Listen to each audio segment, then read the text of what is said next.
Hello, Facebook. I hope everyone can see me okay. Welcome to our first Shelton Slay Sunday. Woo! So, my name is Alicia Shelton, and I am running for United States Senate. And I talked with my team, and this is something we talked about doing before the coronavirus even got to this level. And this is the reason why we are doing this is because we want everybody to have access to hear what I'm saying. We've been having a large feedback of individuals just stating, oh my God, I heard you said X, Y, and Z, and I want you to come here and speak. And since I've been traveling and campaigning around Nebraska, we thought this was the next best thing. So I'm going to give you guys tidbits, just little golden nuggets every time that I get on. And each Sunday, we're going to structure it to one thing that you can know about me and one item on my platform.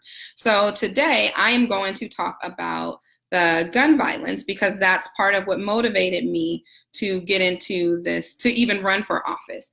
So I'm trying to be laid back on my Sunday, but I am wearing my Elect More Women shirt from Women Who Run. Shout out to Women Who Run Nebraska. I also have my SOAR Shirley Chisholm pin on my jacket. So just shout out to everybody. Shirley Chisholm is a Delta, and I'm a member of Delta Sigma Theta. So I am running for United States Senate because this is an America I no longer recognize. Never in my lifetime would I have expected to see this much division. And being a mental health therapist, I've seen a big increase with trauma. People no longer feeling safe in their bodies. I've never had to counsel this amount of children in elementary school. I've also never seen the amount of people in our very own state, age 12 to age 17, who are having suicidal thoughts, depression, who are being bullied terribly, and who are also really afraid, have PTSD and trauma from gun violence. I talked with a kid for River City Roundup. I used to go to River City Roundup. I never thought to think, oh, this is something that somebody could fear. Before the Joker movie comes out, there was a big shoot up in services then. And so I think we often overlook what happens with kiddos. And being a therapist, whoever is dinging me, guys, I'm doing a live. I have to have the volume on to talk. So Flying V, stop sending text messages. Okay, so it's live, guys. We're going to just be in the moment, and I hope you get to see my personality. So moving forward, being on the reservation, I did not realize the lack of services that we have in Nebraska. If someone is young and adolescent and suicidal, I did not realize the lack of services that we have until I went to the reservation. So there's only 4 places that I know of if somebody is suicidal that you can send them to. And the one is in Council Bluffs, it's Jenny Edmondson. For adolescents, we're talking about. Jackson Recovery Center, and they have a small amount of beds. We have Emmanuel CHI on 72nd in Omaha, and then we have Bryan and Lincoln. So you can imagine if you have a large amount of youth that are trying to be seen and they're having these suicidal thoughts, or if they don't feel safe, or for some reason they need a higher level of care, we already have a big wait list for that. So when I moved to Nebraska, I moved to Pleasant View East and off of 30th and Parker. That was referred to as the projects. And that was the first time that I saw gun violence. That was the first time that I did not feel safe in my body.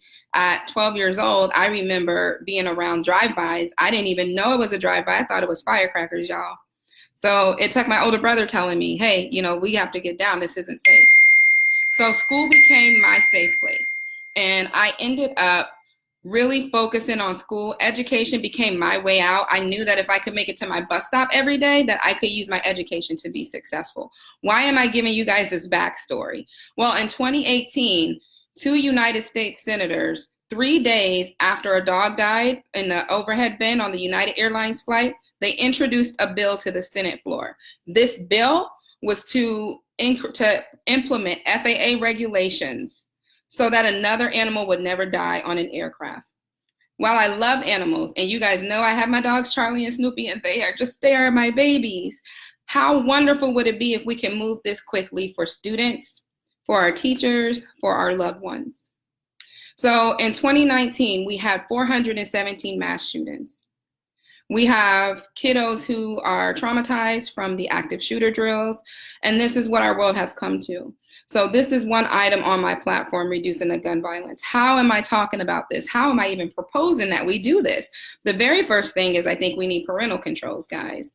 So for the parental controls, you have to do the research, and I'm going to explain. As a mental health therapist, I love doing research, guys. I read a lot of information, and I also like to not recreate the wheel. So if there is a process that works great in another country, why not think about implementing it here if it's something that could work for Americans, right? So with parental controls, if you do the research, a large amount of the research shows that some of these guns that are in these active shooter scenarios, like in the schools and Von Mar, that gun came from his father. So we have people who know where the guns are.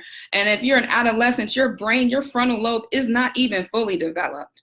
So I would not expect a teenager to be reasonable if they are thinking about accessing a gun to end their life, or accessing a gun because they don't feel safe at school because something just happened, right? So the first thing we need to do is implement parental controls.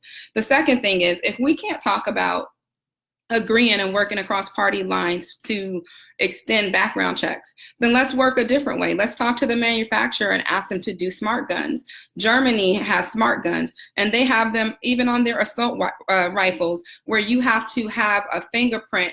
It's right on the body of the gun. Before you can pull the trigger, your index finger has to be scanned in order to pull the trigger. We have smartphones. Why can't we have smart guns, y'all? So that's something that I'm recommending that we implement as well. I was trying to keep this video to 5 minutes. I'm at 7 minutes, so I'm gonna work on that, guys. So that is one of the items on my platform. One thing you learned about me was that I was raised in a neighborhood that was called the Projects, and got to witness gun violence and use that to motivate me to ensure that we all are always safe, we all feel safe, and children feel safe. So as a mental health therapist, this is something I talk to everybody around me every day. I think it's important that we are grounded, present in the moment, and hopefully this will be entertaining to you guys as everybody is on their coronavirus lockdown or trying to reduce their activity. So know that I am looking at the policies, know that I will come and get information out to you guys. Let me see if anyone has any questions. Yes, I will hit share. Hello to everyone. Technology is amazing. When I become your United States Senator, I will be checking in with you guys. Technology is awesome. So I hope that you all are well. If you do have specific questions and you want more info, please jot it down in the comments. Don't forget to like and share this video. And again, what I'm sharing is that reason why gun violence is on my platform. And I shared also 2 suggestions that I have, which is regulating parental controls and implementing smart guns. And I would also like to extend background checks. And I think I've been looking at the House. So I got to break this down. Yeah, I know I'm still going, but I got to break this down. When I research, I am not just researching bills or laws or what's happening in different countries to see how we can implement it here, right? I'm also researching the current Senate. So if I make it to the Senate and everything remains the same, I already know the senators that I probably want to work with, who think like me, who can help push the bills across and make them a law that I want. So I can't just go to the Senate and say, hey, I'm a freshman senator, these are the bills I have, right? No, I need to be partnering with Elizabeth Warren, some of these individuals who are already moving to do the gun research that we are. Kamala Harris, her, Elizabeth Warren, everybody are presenting really, really great bills, right? And so we need to also do research on this item. So I am looking to see what's the team that I'm going to form when I get in there so that we can get these bills passed and implemented should the Senate remain the same. Now, I believe that we have so many people that are interested in flipping the Senate, so many Democrats, so many independents who are tired of the lack of action that is happening surrounding the coronavirus, surrounding the impeachment hearings. There's so much that I'm getting feedback from. At the end of the day, We are all Americans. We all believe in the American dream. We all want to be happy. We all want to be out of debt. We all want to feel safe. We all want our kids to come home every day when they leave that door. And so I am working to make sure that this happens. Any questions that you have, please let me know. Now you know the way that I research. So if you see anything, send me, drop me some information. If you have questions on a bill, I would love to talk with you about that. And I hope that you guys will tune in next Sunday. And this was our first Shelton Slay Sunday. Woo! Bye, guys. It was great talking with you. See you next week.